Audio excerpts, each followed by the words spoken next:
Okay, so we got the 2009 Honda Accord, 8th gen Honda Accord Coupe, and this one's got the 5-speed manual. And today what we're gonna do is pretty easy. We're just gonna replace the rear brake pads on this thing. And pretty much what I did was, since we're replacing the rear brake pads, I took off the e-brake.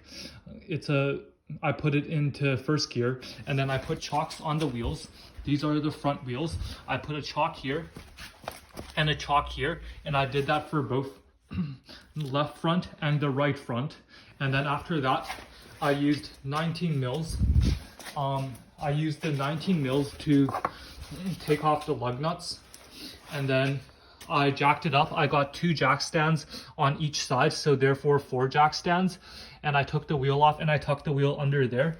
And now what we're gonna do to replace the rear brake pads is we're gonna use some 12 mils and remove the sliding pins.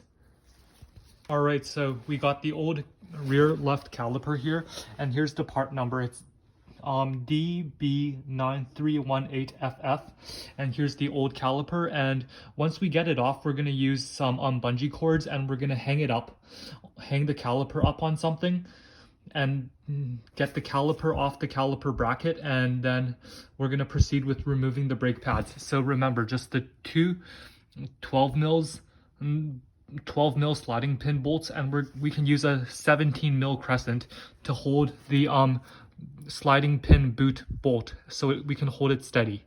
Okay, so now for both sides I have removed I actually had to use 14 mil, not a 12 mil, or a 9/16 socket to be able to remove the sliding pin bolts. I put them to the side, and I'm using a bungee cord to connect the caliper to the spring so it's not hanging from its hose, and that's going to be a good support.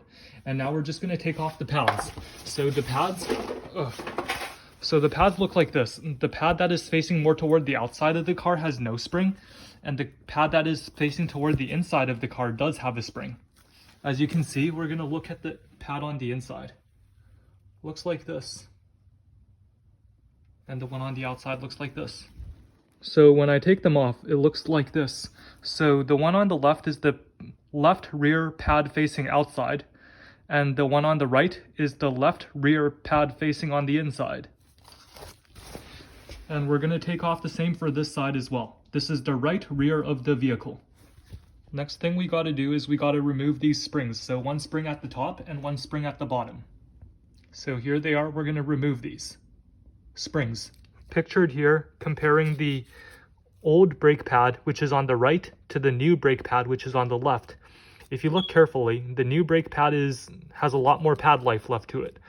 I'm shining a light. I only have 2 hands. It's kind of a bad position, but the one on the left is the new one, which has more pad life. These new brake pad spring things, they also come with these little openers, and I know these because I've worked with them before, and they go on the back in these holes right here, and that's to open it up. So when the piston's not compressed, it'll open the pad up. Gonna use some silicone brake lubricant on these springs and then on the back of these pads, and that's gonna help reduce any friction. It's not going to go on the rotor side where it touches the rotor, but on the back, not the part where it contacts the rotor. Now this step is done. We're going to use the disc brake caliper tool set, and we're going to push the caliper back in, and it's going to go righty-tighty, and it's going to go spin clockwise, spin on the caliper piston clockwise until it is able to be pushed back in. So with the caliper piston pressing tool, I've pushed the caliper piston all the way back in so that it can mount back onto the brakes.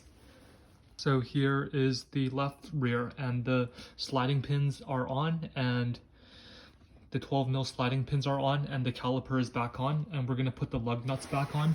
Now we're gonna see the right rear.